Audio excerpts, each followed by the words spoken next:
اعوذ باللہ من الشیطان الرجیم بسم اللہ الرحمن الرحیم الحمد للہ رب العالمین الرحمن الرحیم مالک یوم الدین ایاک نعبد وإیاک نستعین اہدنا الصراط المستقیم صراط الذین انعمت علیہم غیر المغضوب علیہم ولا الضالین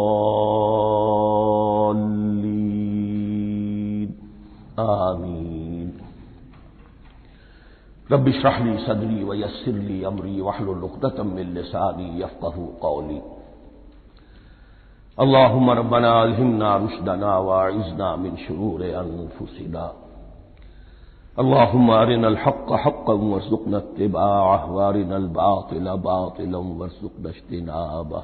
اللهم ربنا يسر لنا أمورنا كلها وأتمم لنا بالخير وتقبل منا فإنك خير المتقبلين آمین یا رب العالمین۔ معزز حاضرین اور محترم خواتین، ہم اللہ کے نام سے اس سال کی نماز تراویح کے ساتھ دورہ ترجمہ قرآن کا آغاز کر رہے ہیں۔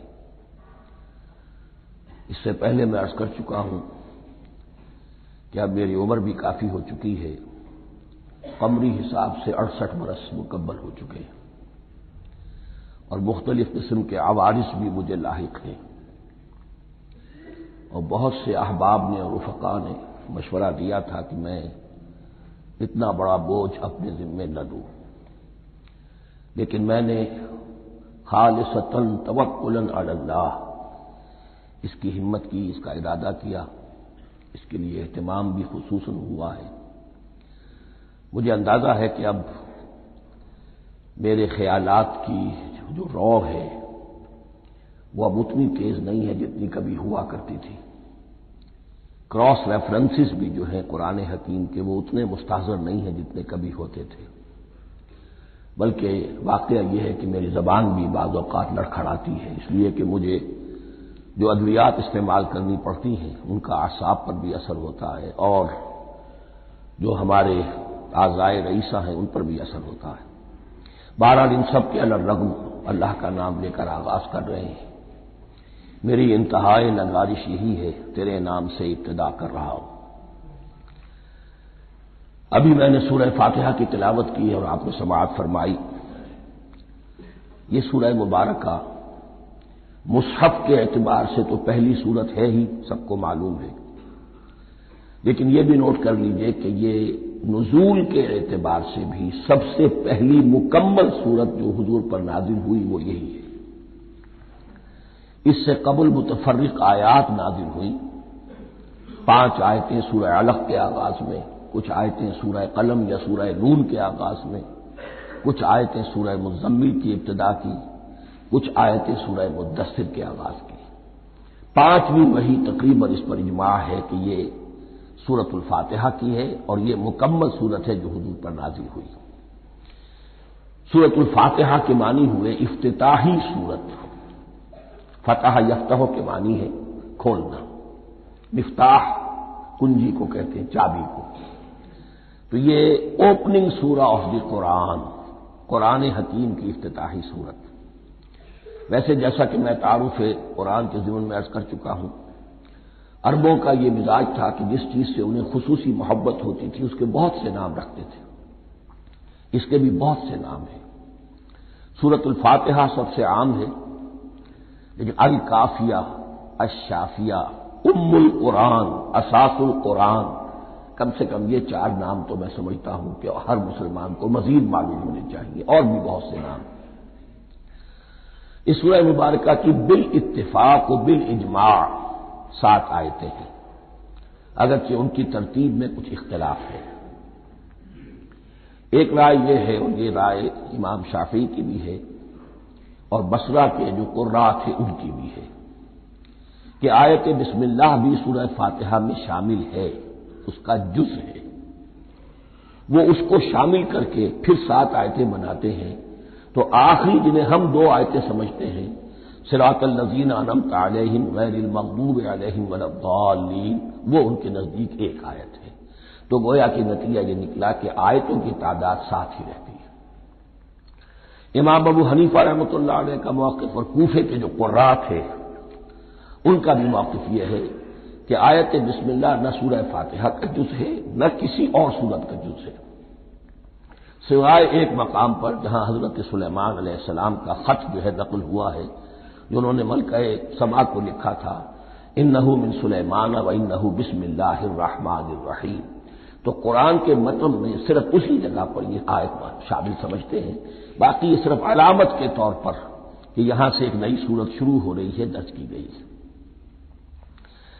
اس سورہ مبارکہ کو الصلاح قرار دیا گیا ایک حدیث میں، اس کا جو اسلوب ہے وہ دعا کا ہے، اور دعا کے ساتھ اس کی جو مناسبت ہے اور پھر اسی کی وجہ سے ہماری نماز کا یہ جزو لا ینفک بنا دیا گیا، بلکہ ایک حدیث جو میں آپ کو سناؤں گا اس میں اسی کو نماز قرار دیا گیا، الصلاح یہی ہے۔ ویسے وہ حدیث مبارک موجود ہے لا صلاۃ لمن لم یقرأ بفاتحۃ الکتاب، جو شخص سورہ فاتحہ کی تلاوت نہیں کرتا اس کی کوئی نماز نہیں۔ اس کے حوالے سے بھی ہمارے ہاں 2 مسلک ہیں، ذکر صرف اس لیے کر رہا ہوں کہ آپ کے علم میں ہو، ان میں کوئی بنیادی فرق نہیں ہے، کسی بھی ایک رائے کا انسان قائل اور حامل ہو سکتا ہے بغیر اس کے کہ دوسرے کو بالکل غلط قرار دے، بلکہ یہ کہ اس کے لیے بھی گنجائش اپنے ذہن میں اور اپنے دل میں رکھے۔ تو ایک رائے یہ ہے کہ یہ میں کیا عرض کر رہا تھا، کوئی بھول گیا ہوں۔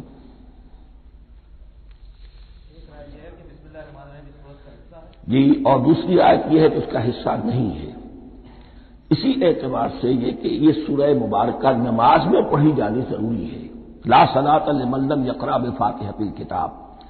البتہ یہ اختلاف ہے، یہ بات جو میں ذکر کر رہا تھا جو ذہن سے نکل گئی، کہ آیا مقتدی جو ہے امام کے پیچھے کھڑا ہو کر جب نماز پڑھ رہا ہو تو کیا اس صورت میں بھی اس کے لیے لازم ہے کہ سورہ فاتحہ پڑھے؟ اس میں 2 رائے ہو گئی، بلکہ 3۔ ایک رائے انتہائی ہے اور وہ فقہ حنفی کی طرف منسوب ہے کہ اگر آپ امام کے پیچھے مقتدی کی حیثیت سے نماز پڑھ رہے ہیں تو کسی بھی رکعت میں آپ سورہ فاتحہ نہیں پڑھیں گے۔ ایک دوسری بالکل برعکس رائے ہے، وہ امام شافعی رحمۃ اللہ علیہ کی ہے کہ ہر حالت میں چاہے امام جہری رکعت پڑھا رہا ہو جس میں وہ بلند آواز سے سورہ فاتحہ پڑھ رہا ہو، اور چاہے وہ سری رکعت ہو، ہر حالت میں مقتدی کو بھی پڑھنی ہے۔ ایک تیسری رائے بین ہے، وہ امام مالک کی ہے رحمۃ اللہ علیہ، کہ جو سری رکعت ہے جس میں کہ امام بھی خاموشی سے پڑھ رہا ہے مقتدیوں کو بھی پڑھنی چاہیے، جو جہری رکعت ہے جس میں کہ امام بلند آواز سے پڑھ رہا ہے اس میں مقتدیوں کو خاموش رہ کر پوری توجہ جو ہے سننے پر صرف کر دینی چاہیے۔ اذا قرئ القرآن فاستمعوا له وانصتوا، جب قرآن پڑھا جا رہا ہو تو پوری توجہ اس کے پڑھنے پر مرکوز کر دو اور خود خاموش رہو۔ میرے اپنی رائے میں یہ تیسری رائے سب سے زیادہ صائب ہے اور اس میں کسی طرح کی بھی کوئی پیچیدگی پیدا نہیں ہوتی۔ بہرحال اس سورہ مبارکہ کا جو اسلوب ہے میں نے عرض کیا دعائیہ ہے، البتہ قرآن مجید کے علم اور حکمت کے اعتبار سے، اس کے فلسفے کے اعتبار سے ایک بات سمجھ لینی چاہیے۔ قرآن کا فلسفہ یہ ہے کہ بنیادی ہدایت ہر انسان کے دل میں موجود ہے، بالقوہ، پوٹینشلی۔ یہ جو قرآن مجید یا اللہ کی کتابیں نازل ہوتی ہیں یہ انہیں ایکٹیویٹ کرتی ہیں، وہ اندر کی جو ڈورمنٹ کانشسنس ہے، خوابیدہ شعور جو ہے اسے بیدار کر کے اور پھر یہ کہ اسے اجاگر کرتی ہیں۔ ہر سلیم الفطرت انسان اور سلیم العقل انسان، 2 سلامتی شرط ہیں۔ سلیم الفطرت، نیچر پرورٹڈ نہ ہو، فطرت مسخ نہ ہو گئی ہو، عقل سلیم ہو، ان دونوں چیزوں کا نتیجہ یہ نکلتا ہے کہ وہ انسان از خود بغیر کسی وحی کی رہنمائی کے، بغیر کسی نبی کی تعلیم کے سے استفادہ کیے ہوئے از خود بھی کچھ حقائق تک پہنچ جاتا ہے۔ اور وہ حقائق کیا ہے؟ نمبر 1 یہ کہ اس کائنات کا ایک خالق ہے، وہ ایک ہے اور وہ تمام صفات کمال سے متصف ہے۔ نمبر 2 یہ کہ انسان کی زندگی صرف یہ زندگی نہیں ہے، بلکہ ایک اور زندگی ہے کہ جس میں اس زندگی کے اعمال کے نتائج برآمد ہوں گے۔ یہ دو باتیں، اس کی زیادہ وضاحت کے ساتھ جو ہے اس کا تذکرہ آئے گا سورہ لقمان میں، جہاں حضرت لقمان کی شخصیت کا تذکرہ ہے۔ لیکن یہاں صرف یہ بات سمجھ لیجئے کہ قرآن کا فلسفہ یہ ہے کہ ہر انسان میں، ہر فرد نوع بشر میں جو اپنی ولادت کے وقت مسلم ہوتا ہے، حضور کی حدیث ہے کل مولود یولد علی الفطرہ ابواہ یحودانہ او ینصرانہ او یمجسانہ، ہر بچہ نوع انسانی کا فطرت اسلام پر پیدا ہوتا ہے، وہ فطرت کے اندر وہ ہدایت ودیت ہے۔ اب اگر وہ فطرت بس نہیں ہوئی اور عقل جو ہے وہ صحیح رخ پر کام کر رہی ہے تو ان دو حقائق تک وہ انسان خود پہنچ جائے گا۔ لیکن ان دونوں حقائق تک پہنچنے کے بعد اب وہ دست بستہ دعا کرے گا کہ اے رب اب مزید ہدایت تو مجھے عطا فرما۔ اس لیے کہ میں کیا کروں کیا نہ کروں، میری عقل اس میں ٹھوکر کھا سکتی ہے، میں کسی اچھی چیز کو بری سمجھ سکتا ہوں، کسی بری کو اچھی سمجھ سکتا ہوں، تو مجھے صحیح راستہ، صحیح راہ ہدایت پر چلا۔ یہ دعا ہے جو انسان کرتا ہے جبکہ وہ ایمان باللہ اور ایمان بالآخرہ تک خود پہنچ چکا ہوتا ہے، اور یہ سمجھتا ہے کہ صحیح زندگی کا رخ یہی ہے کہ جس رب کو میں نے پہچانا ہے کہ وہ اس کائنات کا خالق ہے اور مالک ہے اور رب ہے، میں اس کی بندگی کروں، اس کی اطاعت کروں، اس کا حکم مانوں، اس کے راستے پر چلوں۔ لیکن وہ راستہ کون سا ہے؟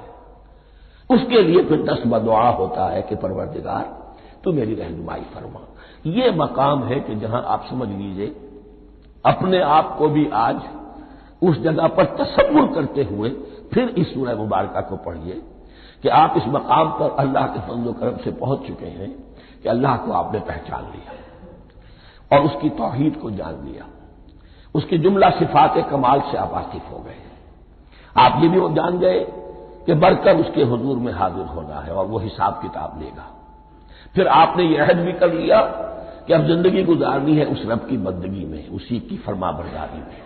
اب یہاں کھڑے ہو کر آپ پوچھتے ہیں کہ اللہ مجھے وہ تفصیلی ہدایت عطا فرما، ایسا نہ ہو کہ کبھی میں کسی راستے پر چلتا ہوا کسی پگڈنڈی پر مڑ جاؤں اور وہ تھوڑی سی جو ڈیویشن ہو میرے راستے کی وہ میری عاقبت کو برباد کر دے۔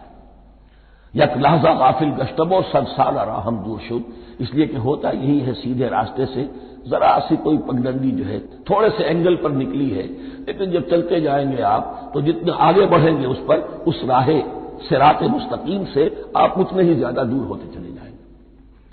یہ ہے قرآن مجید کی حکمت اور فلسفے کے اعتبار سے اس سورہ مبارکہ کا مقام۔ اب آئیے ہم بسم اللہ کرتے ہیں۔ بسم اللہ الرحمن الرحیم، شروع کرتا ہوں میں اللہ کے نام سے جو رحمان اور رحیم ہے۔ اس پر کچھ گفتگو ہو چکی ہے تعارف قرآن کے ضمن میں کہ رحمان اور رحیم دو نام ہیں کہ جو رحمت کے مادے سے نکلتے ہیں۔ رحمان میں اللہ تعالی کی رحمت کا جوش ہے، جانی کیفیت، طوفانی کیفیت، اور رحیم میں اللہ تعالی کی رحمت کا دوام اور تسلسل۔ یہ دونوں کیفیات اللہ کی رحمت میں بیک وقت موجود ہیں جس کا ہم تصور نہیں کر سکتے۔ ہم سمندر کو دیکھتے ہیں، متلاطم سمندر ہے، اس میں ہے جان ہے، طوفان ہے۔ دریا کو دیکھتے ہیں کہ وہ سکون کے ساتھ چل رہا ہے، خاموشی سے چل رہا ہے، بہہ رہا ہے، بس تسلسل کے ساتھ بہہ رہا ہے۔ ہم ان دونوں کیفیات کو علیحدہ علیحدہ دیکھتے ہیں تو ہمارا ذہن ان دونوں کو بیک وقت اس کا تصور نہیں کر سکتا، تخیل ممکن نہیں۔ لیکن اللہ کی رحمت کی یہ دونوں شانیں مستقلاً ہر وقت موجود ہیں بیک وقت، اسی لیے ان دونوں کے درمیان کہیں حرف عطف نہیں آئے گا۔ بسم اللہ الرحمن الرحیم، الحمد للہ رب العالمین، کل حمد، اور حمد کو ذہن میں رکھ لیجئے، حمد مساوی ہے تعریف جمع شکر۔ عام طور پر ترجموں میں ایک لفظ لایا جاتا ہے، کل تعریف اللہ کے لیے، یہ کافی نہیں ہے۔ تعریف آپ کسی شے کی کر سکتے ہیں جس میں کوئی حسن ہے، خوبی ہے، کسی بھی اعتبار سے، خواہ آپ کو اس کے حسن و خوبی سے کوئی فائدہ حاصل نہیں ہو رہا۔ ایک پھول ہے، بہت خوبصورت ہے، بس ٹھیک ہے، خوبصورت ہے، آپ نے کہا، تعریف کر دی۔ شکر کرتے ہیں آپ اس شے کا جس سے آپ کو کوئی فائدہ پہنچا ہو، استفادہ ہوا ہو، آپ کی کوئی ضرورت پوری ہوئی ہو، آپ کی کوئی مشکل رفع ہوئی ہو۔ اور آپ دیکھیں گے کہ حمد میں یہ شکر کا پہلو غالب ہے۔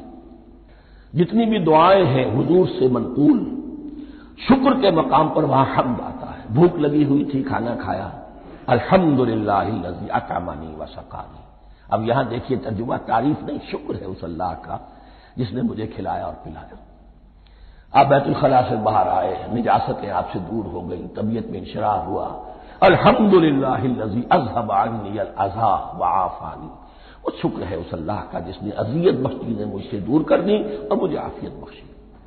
تو یہ الحمدللہ رب العالمین اللہ تعالیٰ کا حسن و کمال اور حسن و جمال اپنی جگہ بھی اس انتہا کا ہے کہ جتنی تعریف اس کا حق ہے ہم کر ہی نہیں سکتے، لیکن اس کے احسانات اور انعامات ہم پر اتنے ہیں کہ ہم ان کو بھی گن نہیں سکتے۔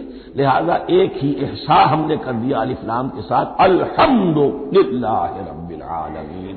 تمام تعریفیں اور کل شکر اللہ کے لیے ہیں کہ جو تمام جہانوں کا پروردگار ہے، رب ہے، مالک ہے۔ رب میں ایک مفہوم ہوتا ہے ربوبیت کا، اور اس میں مفہوم شامل ہوتا ہے تربیت کا، ربیانی صغیرہ۔ تو مالک ہونا اور تربیت دینا، آپ جس شے کے مالک ہوں گے آپ چاہیں گے اس میں بڑھوتری ہو، اس میں اضافہ ہو، وہ نشو و نما پائے۔ تو یہ دونوں چیزیں آپس میں ایک دوسرے کا جڑی ہوئی ہیں، پروردگار بھی اور مالک بھی۔ عام طور پر عربی میں رب کا لفظ مالک کے لیے آتا ہے، رب البیت، رب الدار، رب المال۔ تو مالک وہاں پر ظاہر بات ہے کہ اس سے مراد کیا ہے، مال والا، گھر والا، گھر کا مالک۔ تو کل شکر اور کل تعریف اس اللہ کے لیے ہے جو تمام جہانوں کا مالک بھی ہے اور پروردگار بھی ہے۔ الرحمن الرحیم، رحمان ہے اور رحیم ہے۔ اب دوبارہ اس کی میں وضاحت نہیں کروں گا۔ مالک یوم الدین، یوم دین کا مختار مطلق ہے۔ دین عربی زبان میں کہتے ہیں بدلے کو، دناہم کما دانو، کما تدینو تو دانو، یہ کہاوت ہے۔ جیسے اردو میں ہم کہتے ہیں جیسا کرو گے ویسا بھرو گے، کما تدینو تو دانو، تو یہ ہے بدلہ۔ اس کا بنیادی مفہوم جو ہے وہ بدلہ ہے۔ تو بدلے کا ایک دن ہے جس دن فیصلہ ہوگا کہ کون کیا کما کر لایا ہے، اسے کیا بدلہ ملنا چاہیے۔ آیا اس کا برائیوں کا پلڑا بھاری ہے کہ اسے سزا ملنی چاہیے، یا اس کی حسنات اور نیکیوں کا پلڑا بھاری ہے کہ اسے جزا ملنی چاہیے، اس کا انعام اور اکرام کے ساتھ معاملہ کیا جانا چاہیے۔ وہ ایک دن ہے، اسے ہم یوم القیامہ کہتے ہیں۔ اور لیکن اصل بات جو یہاں کہی گئی، یعنی ایک جملے میں تین باتوں کا اعتراف ہو رہا ہے۔ بعث بعد الموت، ایک دن آئے گا کہ ہم مرنے کے بعد تمام انسان اٹھا لیے جائیں گے، پھر حساب و کتاب، پھر اللہ کے ہاں حاضری ہوگی اور حساب کتاب ہوگا۔ اور تیسرے یہ کہ اس حساب کتاب کے دن کا مختار مطلق اللہ ہے، یعنی کسی اور کو اپنے ذہن میں سہارا بنا کر آپ زندگی گزاریں کہ وہ مجھے چھڑا لے گا، یا وہ ہستی جو ہے اتنی زوردار ہے کہ وہ مجھے بچا لے گی، اس سے اپنے دل کو، اپنے ذہن کو بالکل پاک کر لیجیے۔ مالک یوم الدین، ایک دوسری جگہ پر قرآن میں آیا ہے، اس روز کوئی پکارنے والا پکارے گا، لمن الملک اليوم للہ الواحد القہار، آج کے دن کس کا اختیار مطلق ہے؟ اور پھر کہا جائے گا اللہ کے لیے، الواحد قہار، جو پوری طرح چھایا ہوا ہے، بس تولی ہے۔ تو مالک یوم الدین، جو جزا و سزا کے دن کا مالک ہے۔ اب یہاں سے کلام ایک رخ بدل رہا ہے۔ ابھی تک تو یہ غائبانہ انداز میں کلام ہو رہا ہے، اللہ سے خطاب نہیں آیا اس میں ابھی۔ الحمدللہ رب العالمین الرحمن الرحیم مالک یوم الدین۔ اب خطاب ایاک نعبد و ایاک نستعین، ہم صرف تیری ہی بندگی کرتے ہیں اور کریں گے، اور ہم صرف تجھ ہی سے مدد مانگتے ہیں اور مانگیں گے۔ یہ ترجمہ میں کیوں کر رہا ہوں کہ یہ فعل مضارع ہے۔ عربی زبان میں فعل مضارع حال اور مستقبل دونوں کو کور کرتا ہے۔ ایاک کا جو ہے مفعول فاعلی جو ہے، مفعول جو ہے اس میں ضمیر مفعولی، اسے پہلے لا کر حشر کا مضمون پیدا ہو گیا۔ ہم تیری بندگی کرتے ہیں نہیں، ہم تیری ہی بندگی کرتے ہیں اور کریں گے۔ حال میں ترجمہ کیجئے تو یہ اظہار حال ہے، اور مستقبل میں ترجمہ کیجئے تو یہ عہد ہے، قول و قرار ہے، بہت بڑا معاہدہ ہے۔ وَإِيَّاكَ نَسْتَعِينُ، اور صرف تجھی سے مدد مانگتے ہیں اور مانگیں گے۔ اس میں بھی حال کا ترجمہ اظہار حال، اللہ کرے کہ واقعی ہمارا حال وہی ہو، جب ہم یہ الفاظ کہتے ہیں تو واقعتاً ہم اس پر پورے اتر رہے ہوں کہ اسی کی بندگی کر رہے ہوں اور اسی سے ساری استعانت و استمداد کر رہے ہیں۔ جہاں تک مستقبل کا تعلق ہے وہ پھر ایک عہد ہے، اہدنا الصراط المستقیم، یہ مقام وہ آ گیا کہ یہاں تک تو اے پروردگار ہم پہنچ گئے، تیرے فضل سے، تیرے کرم سے، فطرت سلیمہ بھی تیری عطا کردہ تھی، عقل سلیم بھی تیری ودیعت کردہ تھی، ان دونوں کی روشنی سے ہم یہاں تک تو پہنچ گئے۔ اب ہماری جو ضرورت ہے، احتیاج ہے، وہ کیا ہے؟ اہدنا الصراط المستقیم، ہدایت بخش ہمیں سیدھے راستے کی۔ یہاں دو باتیں سمجھ لیجئے، انفرادی سطح پر انسان کے لیے نہ معلوم کتنے مرحلے آتے ہیں ہر روز کہ جس میں وہ ایک چھٹک کر کھڑا ہو جاتا ہے، یہ کروں یا یہ کروں، دو آلٹرنیٹو سامنے آ رہے ہیں، فیصلہ کرنا مشکل ہو رہا ہے، قدم قدم پر ہدایت کی ضرورت ہے۔ اور اجتماعی طور پر نوع انسانی تین بڑے بڑے تمدنی مسائل میں واقعہ یہ ہے کہ تسلیم کر لیا جانا چاہیے کہ عقل انسانی اس کو راستہ نہیں دکھا سکتی۔ عام معاشرتی سطح پر مرد اور عورت کے درمیان حقوق اور اختیارات کا کیا توازن ہو، ناممکن ہے، انسان طے نہیں کر سکتا۔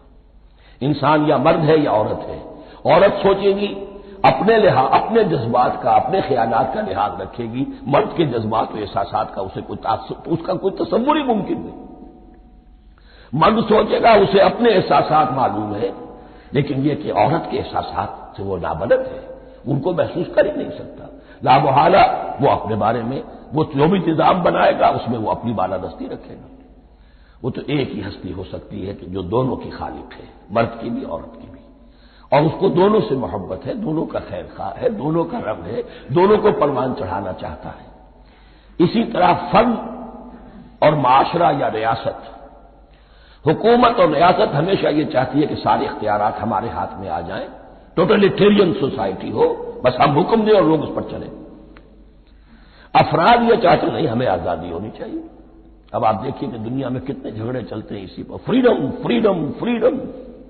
وہ فریڈم واقعتاً اپنی جگہ پر ایک شے ہے، افراد کی آزادی ہونی چاہیے، لیکن افراد کی آزادی اتنی نہ ہو جائے کہ وہ مادر پدر آزاد ہو جائے، کوئی قانون، کوئی قاعدہ، کوئی اخلاقی کوئی حدود اور قیود جو ہے ان کا پابند نہ رہے۔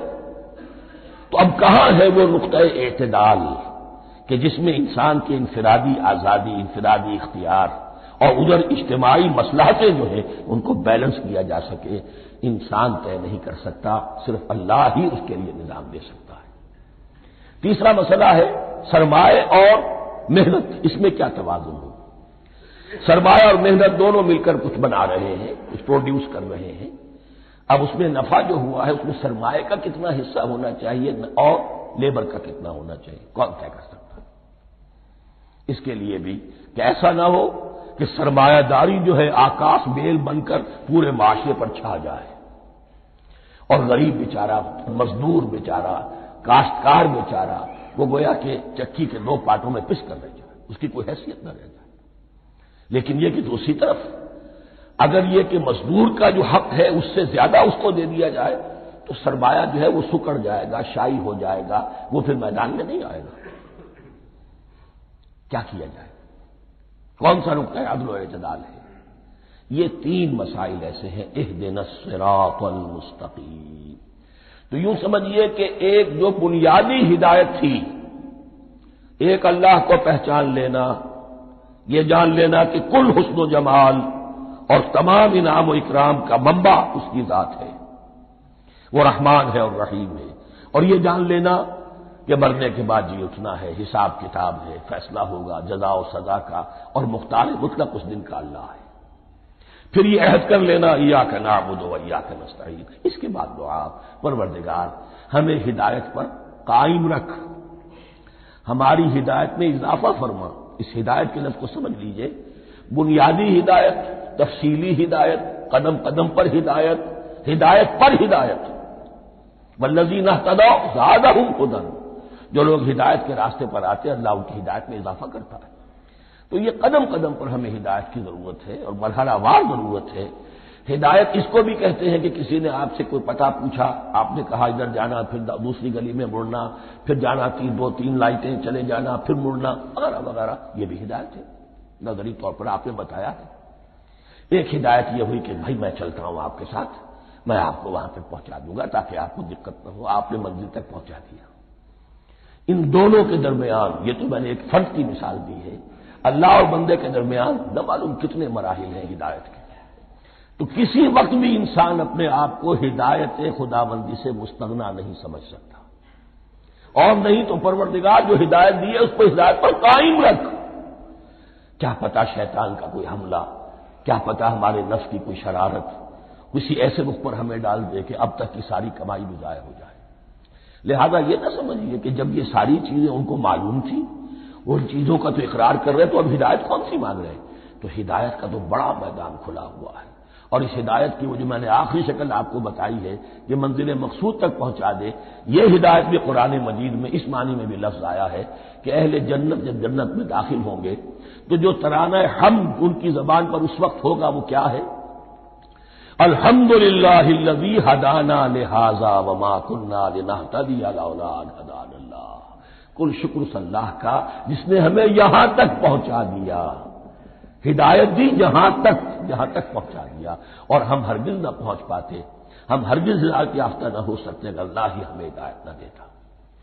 اہدنا الصراط المستقیم، سیدھا راستہ، صراط الذین انعمت علیہم، اب اس کی مزید وضاحت ہے، راستہ اس کا ان لوگوں کا جن پر تیرا انعام ہوا۔ یہ کون لوگ ہیں؟ اس کی وضاحت آپ کو ملے گی سورہ نساء میں، من یطع اللہ والرسول فاولئک مع الذین انعم اللہ علیہم من النبیین والصدیقین والشہداء والصالحین۔ 4 طبقات ہیں منعم علیہم جن پر اللہ کا انعام ہوا ہے۔ چوٹی پر انبیاء کرام، اس کے بعد صدیقین کرام، اس کے بعد شہداء عظام، اس کے بعد عام صالح مسلمان، صالح ہو۔ یہ بیس لائن ہے، اس سے اوپر کا درجہ شہداء کا ہے، اس سے اوپر کا درجہ صدیقین کا ہے، اور پھر اس سے اوپر کا درجہ انبیاء کا ہے۔ انبیاء میں سے پھر وہ بھی ہوتے ہیں کہ جو اولو العزم میں من الرسل ہیں، لیکن یہ 4 طبقات ہیں، ان کے راستے پر ہمیں چلا۔ غیر المغضوب علیہم ولا الضالین، جو مغضوب علیہم نہیں ہوئے، جن پر تیرا غضب نہیں ہوا، اور غضب ہوتا ہے ان پر کہ جو ہدایت کے واضح ہونے کے بعد ہدایت کو ترک کر دیں، وہ ہے مغضوب علیہم۔ جنہیں ہدایت مل گئی ہو، ہدایت کو پہچان لیا ہو، پھر اپنی شرارت نفس کی وجہ سے، اپنی نفسانیت کی وجہ سے، اپنے تکبر کی وجہ سے، اپنے حسد کی وجہ سے وہ اس حق کو رد کر دے، اس کو ترک کر دے، ان پر اللہ کا غضب آتا ہے۔ اور اس میں اس کی بہت بڑی مثال تاریخ کے اعتبار سے یہودی ہے۔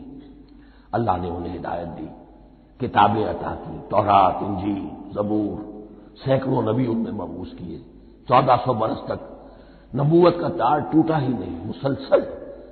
ابتدا میں بھی 2 نبی، موسیٰ اور ہارون، اور اختتام پر بھی 2 نبی، عیسیٰ اور یحییٰ علیہ الصلاۃ والسلام، اور ان کے مابین کوئی لمحہ نہیں آیا ہے تاریخ بنی اسرائیل میں جبکہ کوئی نہ کوئی نبی موجود نہ ہو۔ لیکن انہوں نے اپنی شرارت نفس کی وجہ سے ہدایت تورات سے بھی منہ موڑا، اور پھر سب سے بڑی بات یہ کہ ہدایت محمدی سے، ہدایت قرآنی سے بھی صلی اللہ علیہ وسلم منہ موڑا، وہ ہے مغضوب علیہم ولا الضالین، اور نہ ہی گمراہ ہوئے۔ یہ لفظ جو آتا ہے عربی زبان میں گمراہ کا بھی ہے اور تلاش حق میں بھٹکنے والے کا بھی ہے۔ ایک وہ شخص ہے جس پر حق ابھی واضح نہیں ہوا، وہ تلاش میں ہے، اس کے لیے بھی ضال کا لفظ آئے گا۔ اسی طرح کوئی شخص کسی کے عشق اور محبت میں ایسا ہو جائے، دیوانہ ہو جائے، اس کو بھی ضال کہتے ہیں، یعنی اس کے اوپر جذبات کا اتنا غلبہ ہو گیا ہے کسی کی محبت اور عشق کی بنا پر۔ تو حضور کے لیے یہ لفظ آیا ہے وَوَجَدَكَ ضَالًّا فَهَدَىٰ، اور یہ تو سورۃ الضحیٰ ہے، اکثر بیشتر لوگوں کو یاد ہوگی۔ تو تو یہ جو ضلال کا لفظ ہے اس میں سمجھ لیجئے ضروری نہیں ہے کہ وہ گمراہ ہو، بلکہ وہ بھی کہ جو ابھی راہ ہدایت کی طلب میں اس کے حصول کے لیے اس کی تلاش میں کوشاں ہیں، اور وہ بھی کہ جو کسی مغالطے کی وجہ سے حق سے منحرف ہو جائے۔ یہ بھی جان لیجئے کہ ایک ہے بدنیتی، تکبر، حسد، حق کو جان کر پہچان کر رد کر دینا یا چھوڑ دینا یا ترک کر دینا، ایک ہے کسی غلطی میں کسی جذبات کے اندر آ کر کسی غلو کے اندر مبتلا ہو کر اور حق سے منحرف ہو جانا۔ اس کی جو سب سے بڑی مثال ہے وہ نصارہ ہے، عیسائی ہے۔ حضرت مسیح کو انہوں نے مانا لیکن غلو کیا، یہ لفظ آئے گا آگے، لا تغلوا فی دینکم، اپنے دین میں غلو نہ کرو۔ جیسے ہمارے ہاں بھی بعض لوگ ہیں جو حضور صلی اللہ علیہ وسلم کی تعریف میں، حضور صلی اللہ علیہ وسلم کے ساتھ اپنی محبت کے اظہار میں غلو کر جاتے ہیں۔ یہ انتہا درجے کو ہو گیا تھا حضرت مسیح علیہ السلام کے ماننے والوں میں، اور اس کی بنا پر انہوں نے تثلیث کا عقیدہ ایجاد کر لیا اور حضرت مسیح علیہ السلام کو اللہ کا بیٹا بنا دیا۔ تو اس کی سب سے بڑی مثال ضالین کی اس اعتبار سے کہ ہدایت پانے کے بعد کسی بدنیتی سے نہیں بلکہ کسی اچھے جذبے میں غلو کی وجہ سے رسول سے محبت کرنا تو اچھا جذبہ ہے، لیکن یہ محبت بھی ایک حد میں رہنی چاہیے۔ غلو کرے گی تو ظاہر بات ہے کہ اس کے بعد وہ گمراہی کی طرف لے جائے گی۔ یہ ہے اس سورہ مبارکہ کا ترجمہ، اور اس کے بعد آخر میں آمین کہنا یہ مسنون بھی ہے، کہنا چاہیے۔ البتہ اختلاف یہاں بھی صرف اتنا ہے کہ نماز میں جب آپ امام کے ساتھ ہیں، وہ اگر جہری قرات کر رہا ہے تو آیا اس کے بعد آپ کو بھی بالجہر کہنا ہے آمین یا نہیں کہنا، یہ اختلاف ہے، ان میں کوئی فرق واقع نہیں ہوتا۔ یہ چیز متفق علیہ کہ کہنا ہے آمین، بلکہ یہ آمین تو یہودیوں میں ہے، یہ آمین جو ہے یہ عیسائیوں میں بھی ہے۔ ان کی بھی جو لارڈس پریئر ہے اس کے بعد آمین، وہ آمین کہتے ہیں، وہ فرق وہ لفظ ایک ہی ہے، اس لیے کہ عبرانی زبان اور عربی زبان یا تو ہم یہ کہہ سکتے ہیں کہ دونوں بہنیں ہیں، کوئی ایک مشترک زبان تھی ان کی ماں جس کی یہ دو بیٹیاں ہیں، اور یا یہ کہنا پڑے گا کہ عربی زبان کی ماں جو ہے وہ عبرانی زبان ہے۔ بہرحال بڑا قریبی رشتہ عربی کا اور عبرانی کا ہے، اس اعتبار سے وہ آمین۔ اب آپ کو معلوم ہے ہم السلام علیکم وہ کہتے ہیں، وہ سلام کہتے ہیں، فرق کیا ہے؟ وہ تو تلفظ کا فرق ہے۔ اسی طریقے سے اور بہت سے الفاظ ہیں، میں بعد میں بتا۔ اب میں اس سورہ مبارکہ کے بارے میں خاص حدیث آپ کو سنانا چاہتا ہوں، اور اسی سے در حقیقت جو امام ابو حنیفہ کا موقف ہے رحمۃ اللہ علیہ، اس کی حقانیت مزید مبرہن ہو جائے گی۔ یعنی کیا کہ آیت بسم اللہ سورہ فاتحہ کا جز نہیں ہے، سورہ فاتحہ الحمدللہ رب العالمین سے شروع ہوتی ہے۔ وہ میں آپ کو بتانا بھول گیا کہ جن کے نزدیک یہ سورت کا جز ہے وہ پھر جہری قرات میں بسم اللہ الرحمن بھی بلند آواز سے کہیں گے، اور جن کے نزدیک سورہ فاتحہ کا جز نہیں ہے وہ نہیں کہیں گے، وہ الحمدللہ رب العالمین سے قرات کریں گے۔ تو کوئی فرق نہیں ہے بنیادی۔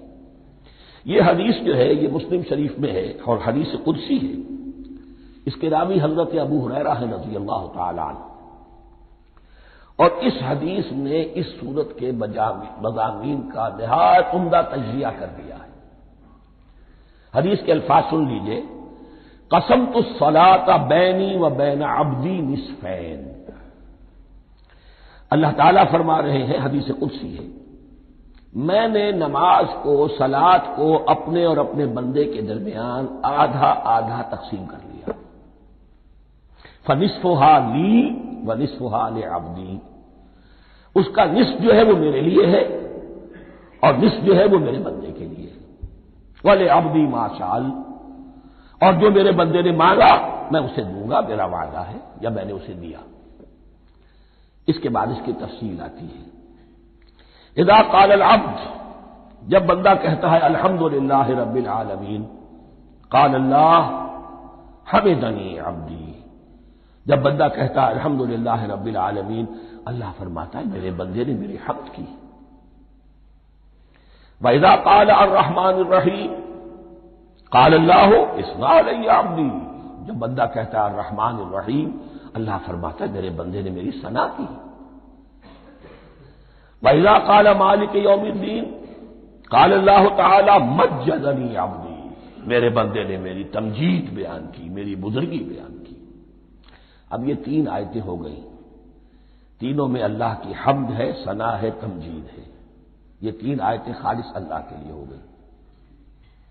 اب چوتھی آیت آئی، ایاک نعبد و ایاک نستعین، اس کے بارے میں جب بندہ کہتا ہے اذا قال العبد ایاک نعبد و ایاک نستعین قال اللہ تعالی ھذا ما بینی و بین عبدی ولعبدی ما سأل، یہ میرے اور میرے بندے کے درمیان ہے۔ یہ تو یوں سمجھیے کہ یہ گرا لگ گئی ہے میرے اور میرے بندے کے مابین، اس نے مجھ سے قول و قرار کیا ہے، اس نے میری بندگی کا اعتراف کیا ہے، اس نے تسلیم کیا ہے کہ میری ہی بندگی کرتا ہے اور کرے گا، اور مجھ سے مدد چاہیے۔ ھذا ما بینی و بین عبدی، یہ معاہدہ ہے، معاہدہ دو فریقوں کے مابین ہوتا، یہ میرے اور میرے بندے کے مابین ہے۔ بھلے عبدی ما سأل، اور میں نے اپنے بندے کو دیا جو اس نے مانگا، وہ میری مدد چاہتا ہے، میری مدد اس کے شامل حال رہے گی۔ وَإِذَا قَالَ، اور جب بندہ کہتا ہے اهْدِنَا الصِّرَاطَ الْمُسْتَقِيمَ صِرَاطَ الَّذِينَ أَنْعَمْتَ عَلَيْهِمْ غَيْرِ الْمَغْضُوبِ عَلَيْهِمْ وَلَا الضَّالِّينَ قال اللہ تعالی ھذا لعبدی ولعبدی ما سأل، یہ تین آیتیں یہ میرے بندے کے لیے، اهْدِنَا الصِّرَاطَ الْمُسْتَقِيمَ، اسی صراط مستقیم کی وضاحت ہے مثبت، صراط الذین انعمت علیہم، اسی صراط المستقیم کی وضاحت ہے منفی انداز میں، غیر المغضوب علیہم ولا الضالین، یہ سب میرے بندے کے لیے ہے اور میں نے اپنے بندے کو دیا جو اس نے مانگا۔ اس کو میں نے ایک مرتبہ یہ ترازو کی شکل میں اس کو لکھوایا تھا۔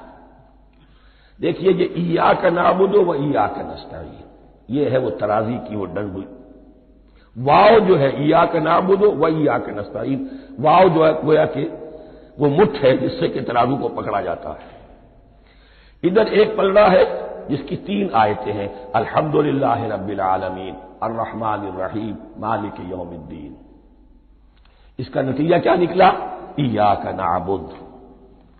آپ نے شاید یہ سنا بھی ہو، ایک بہت ہی عمدہ قرات کا جو ریکارڈ ہے قاری عبدالباسط عبدالصمد کا، وہ یہیں سے چل کر سورہ فاتحہ کی قرات کر کے ایاک نعبد پر آ کر رکتا ہے، الحمدللہ رب العالمین الرحمن الرحیم مالک یوم الدین ایاک نعبد، گویا کہ یہاں یہ صورت بالکل ہاف ہو گئی ہے۔ تین آیتوں میں اللہ کی حمد ہے، ثنا ہے، تمجید ہے، جس کا نتیجہ ہم تیری ہی بندگی کرتے ہیں، تیری ہی اطاعت کریں گے۔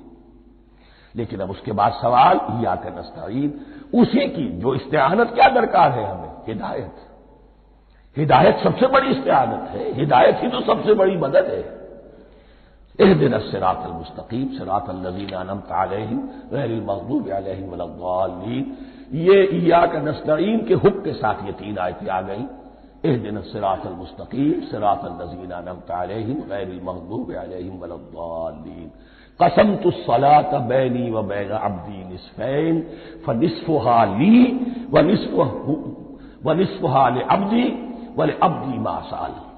اللہ تعالیٰ اس سورہ فاتحہ کا جو اصل مفہوم ہے وہ بھی ہمارے ذہنوں پر، ہمارے شعور کی سطح پر اسے اجاگر کیے رکھے، ہمیں توفیق دے کہ جب بھی پڑھیں، جب بھی سنیں تو وہ کیفیت اگر ہو جائے، اس لیے کہ ایک حدیث ہے کہ الصلاۃ معراج المومنین، نماز تو اہل ایمان کے حق میں معراج کے درجے میں ہے۔